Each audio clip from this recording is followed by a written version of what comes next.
Hoy estaremos estudiando la letra A y el número 1, pero el antiguo hebreo, que era la letra Aleph, esta letra estaba conectada con las matemáticas, con el número 1, entonces tiene mucho significado y sin embargo, cuando se usa en la palabra Bereshit y en general la letra con el tiempo se quedó muda, teniendo tanto que decir, y de eso es de lo que vamos a hablar, como una letra que representa tanto prefirió quedarse callada, ¿no? Y eso es lo que vamos a ver en este video. Aquí tenemos la palabra Bereshit, B se lee de derecha a izquierda, B, Re, y luego está la Aleph muda, y aquí la Sh, It, Bereshit, que quiere decir primordialmente, o principalmente, o en primer lugar, o al principio, ¿verdad? Lo mismo que arge en el griego, que fue como se tradujo en el Nuevo Testamento. En el principio era el verbo, en el arge, en hologos, ¿verdad?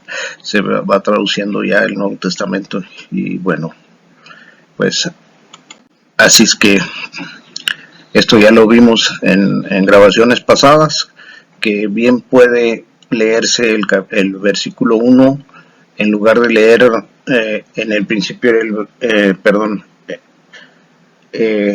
en el principio creó Dios los cielos y la tierra. Podemos bien, dado lo implicado en el idioma hebreo, bien podríamos leer primordialmente Dios creó los cielos y la tierra, ¿no?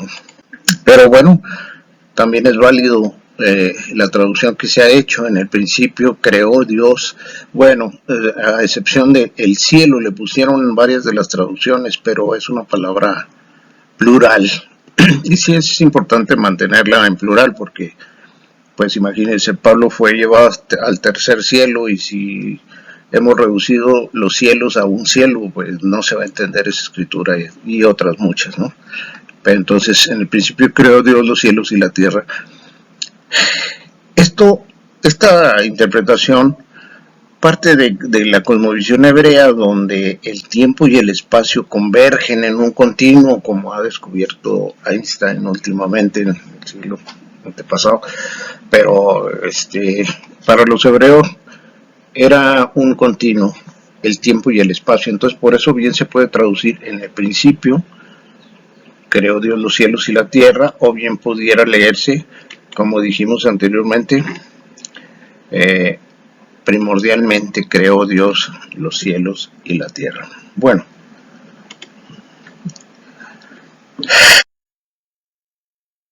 eso es Génesis 1:1, ¿verdad?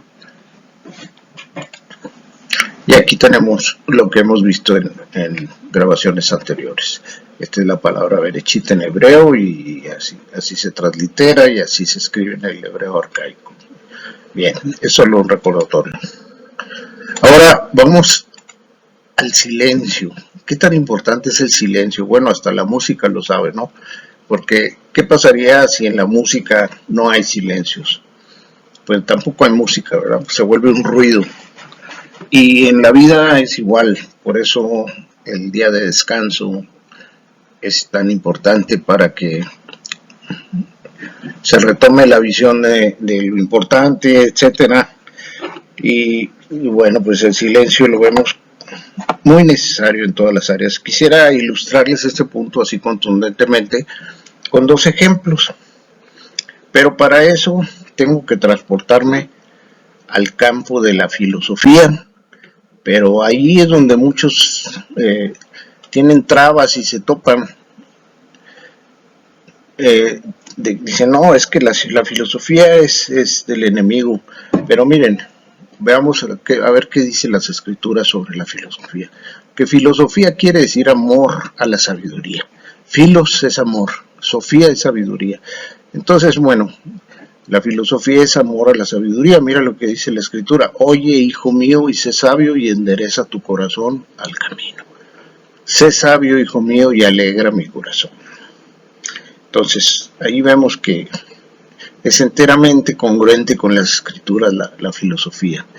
Digo, todas las ciencias son de Dios, Dios las inició, Dios es el creador de todas las disciplinas y las ciencias, que hayan sido tergiversadas por el enemigo y llevadas a extremos casi estúpidos, ¿verdad? Como vemos en la actualidad, donde se usan para la inteligencia y todas las ciencias se usan para hacer la guerra, para matar, para etcétera. Entonces, bueno, pues eso no es que sean malas las ciencias o las investigaciones científicas o históricas o filosóficas, psicológicas, todas son buenas. La que las hace malas es la intención, la intencionalidad,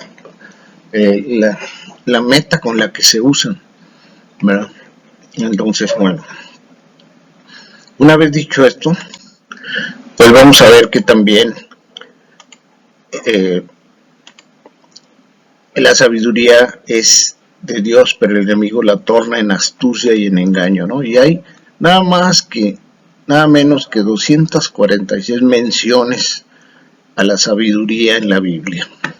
Entonces, el amor a la sabiduría no puede ser diabólico, es de Dios, ¿no? Enteramente. Pero el concepto que tenemos actualmente, dado tanto exceso que se ha hecho y mal uso de las ciencias, que pues ya el creyente actual piensa que todo lo que suena a academia es malo, y claro que no, por supuesto que no, al contrario, es muy bueno, pero en su lugar. Bueno, entonces vamos a ver dos ejemplos. Uno de ellos es Platón.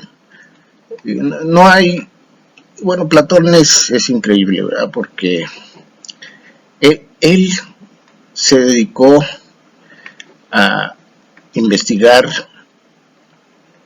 el arjé, ¿verdad? Y que es precisamente lo que tratamos, el origen.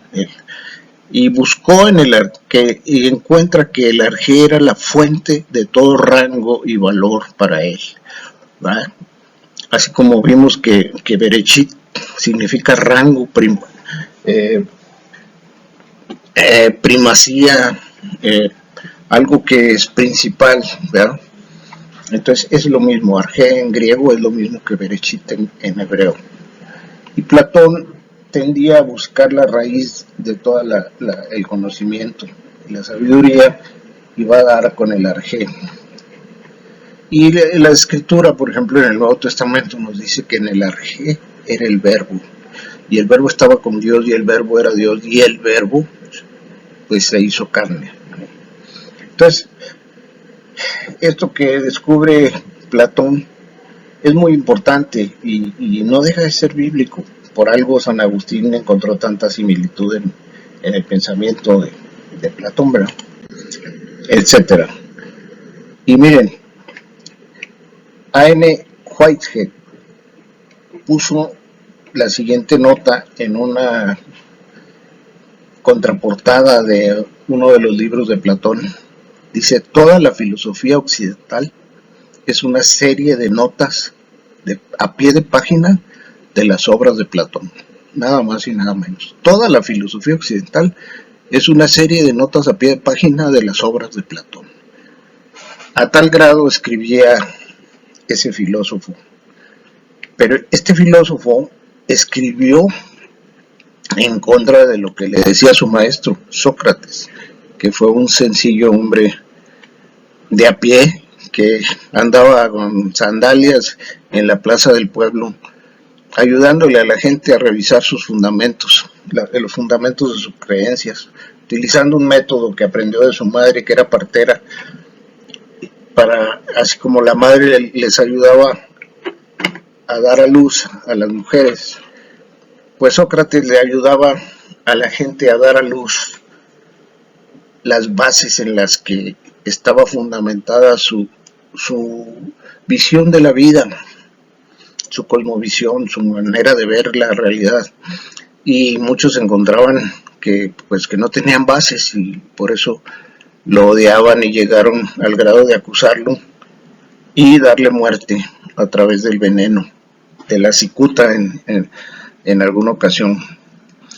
Entonces, este Sócrates fue el que trastocó la vida de Platón en un encuentro que tuvieron, y sobre todo con su muerte dejó marcado a Platón. Platón era de la clase media, media alta.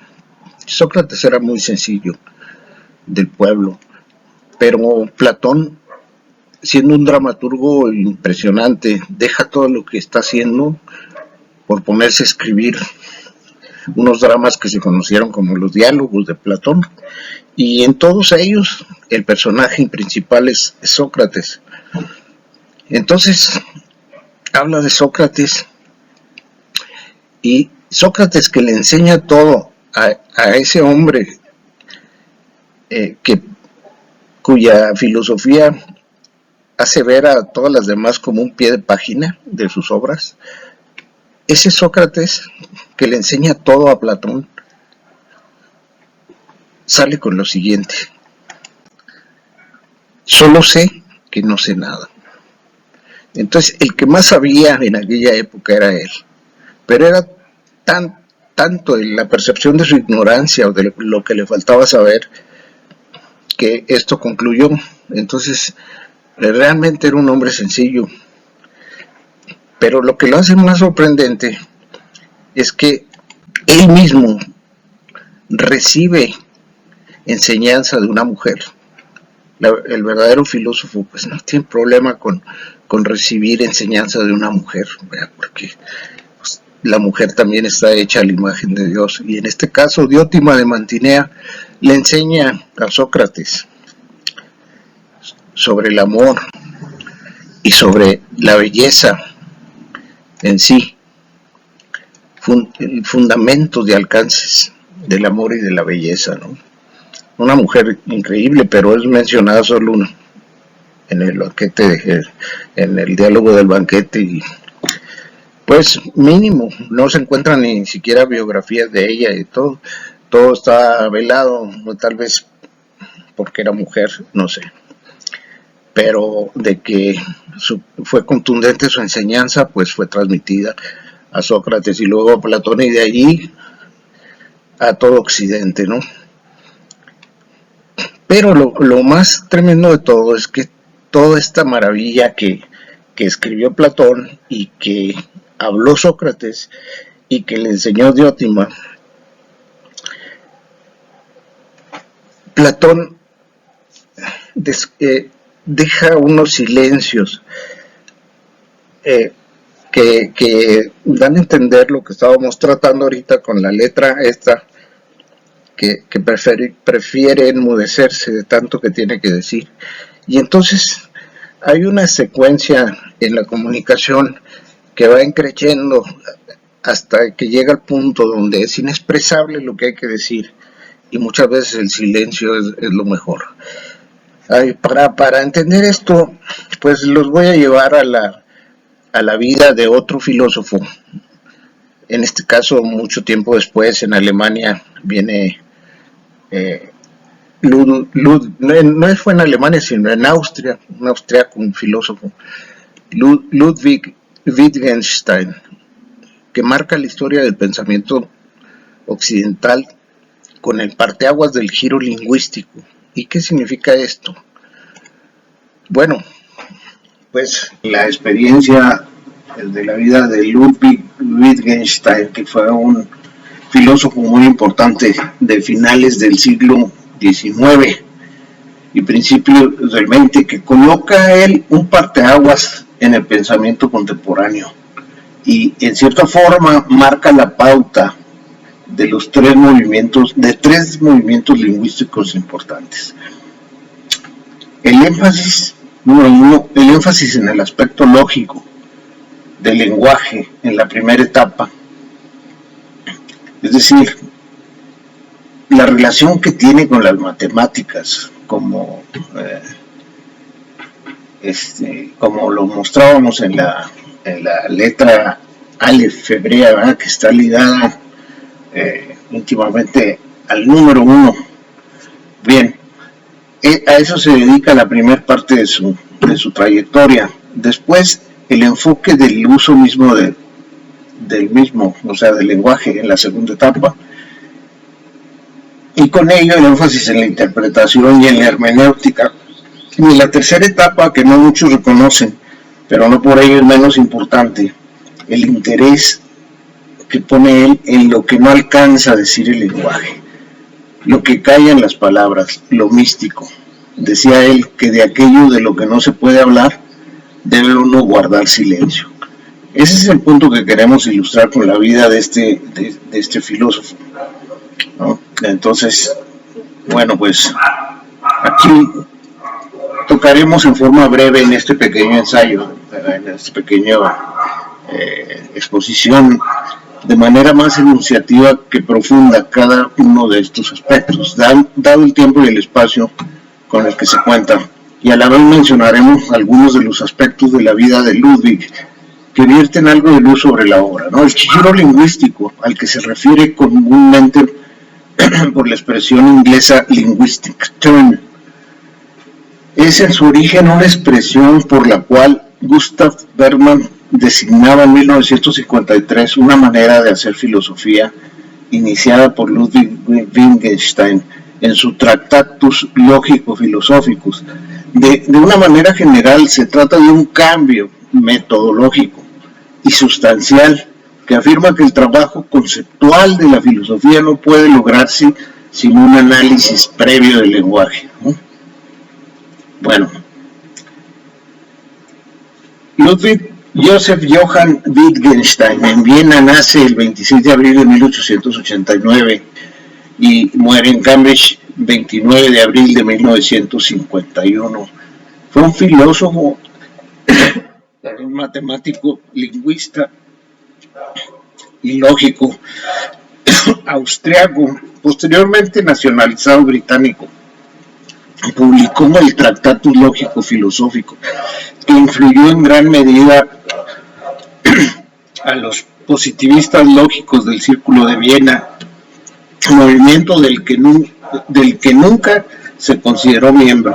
Tiempo después, el Tractatus fue severamente criticado por el propio Wittgenstein en los cuadernos azul y marrón y en sus investigaciones filosóficas, ambas obras póstumas, pero fue discípulo de Bertrand Russell en el Trinity College de la Universidad de Cambridge, donde más tarde también él llegó a ser profesor.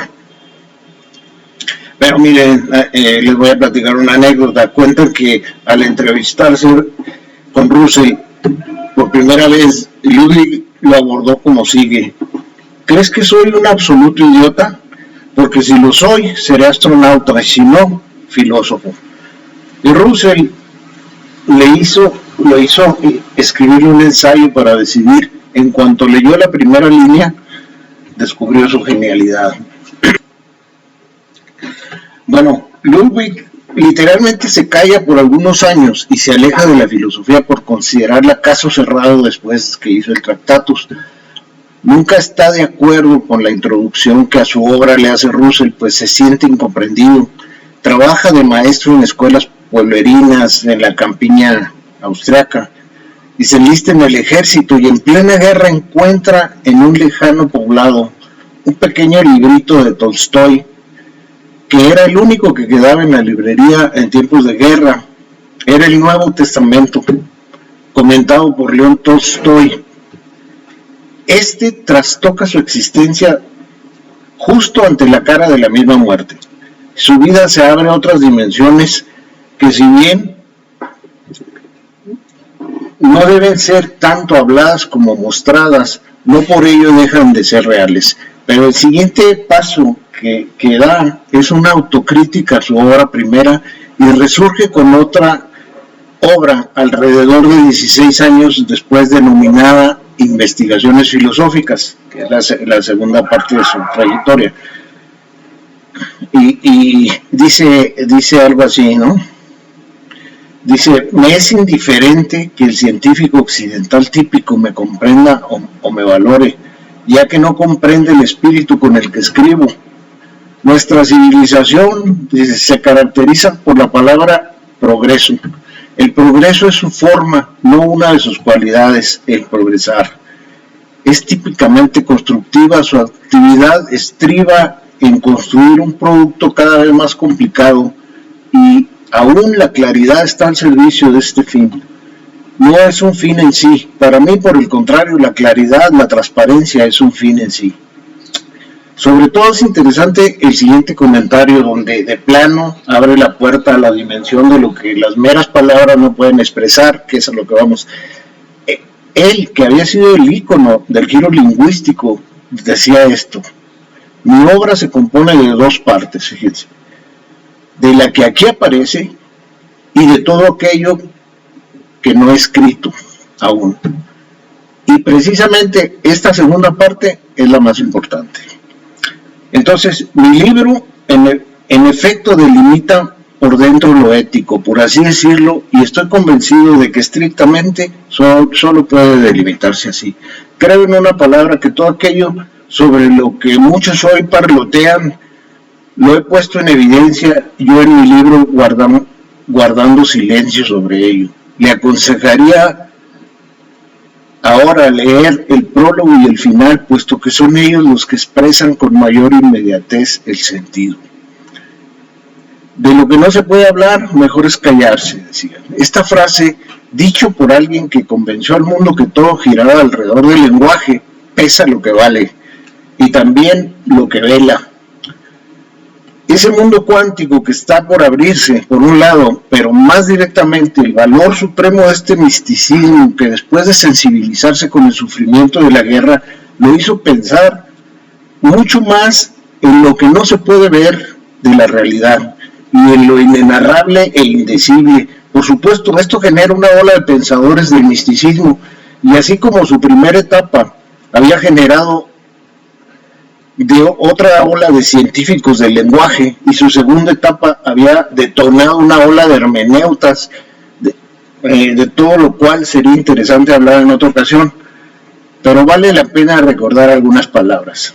Dice él: un hombre feliz no teme, ni aún ante la muerte. Solo un hombre que vive no solo en el tiempo, sino en el presente es feliz. Para la vida en el presente no hay muerte. La muerte no es un evento de la vida, no es un hecho del mundo.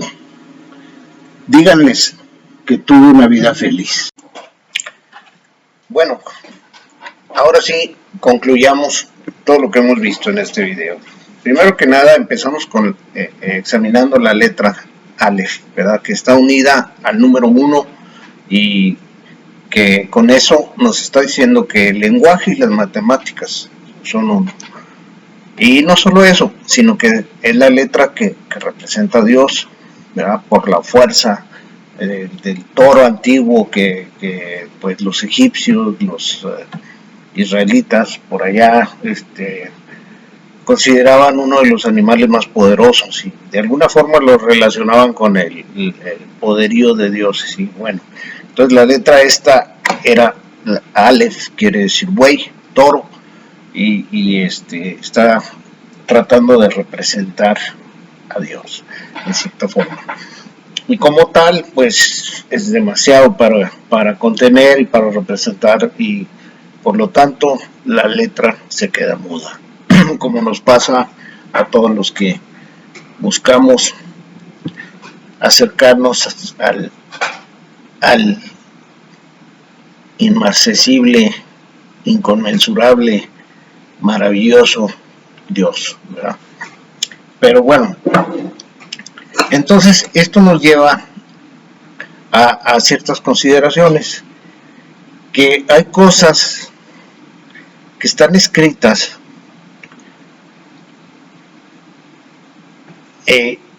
otras que están habladas y otras que se dejaron sin poder expresar. El lenguaje a veces es gesticular porque no se puede decir con palabras ciertas cosas profundas, y bueno, así es la Biblia. Entonces no está regalada, aunque es una revelación de Dios. Dios no nada más se deja encontrar así nada más, ¿verdad? Tiene que haber una búsqueda, tiene que haber un interés, una fe, para que podamos sacar los tesoros de este libro que está escondido a la vez que está revelado. Es una revelación, pero no está regalada, no está dada, pues, o sea, aunque es gratis, en cierta forma exige el movimiento del corazón hacia la fe, ¿no? Bueno, puse dos ejemplos filosóficos de personajes que representan pues un grado de manejo del lenguaje como pocos, entre ellos Platón y Ludwig Wittgenstein. Bueno, que ocurren en dos diferentes épocas de la historia, pero que son representantes y son personas que marcan la pauta o colocan parteaguas en la historia de la comunicación,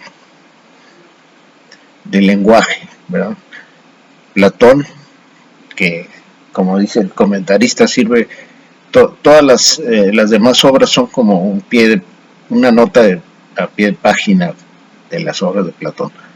Y Ludwig Wittgenstein es el que marca el moderno giro lingüístico en el que se consideró el lenguaje como algo importantísimo alrededor del cual giraba todo. Bueno, él mismo fue graduando de etapa en etapa y a la última que llegue es a la del silencio, donde dice que las cosas que no se pueden expresar es mejor callarse acerca de ellas. Y bueno, pues esta es la reflexión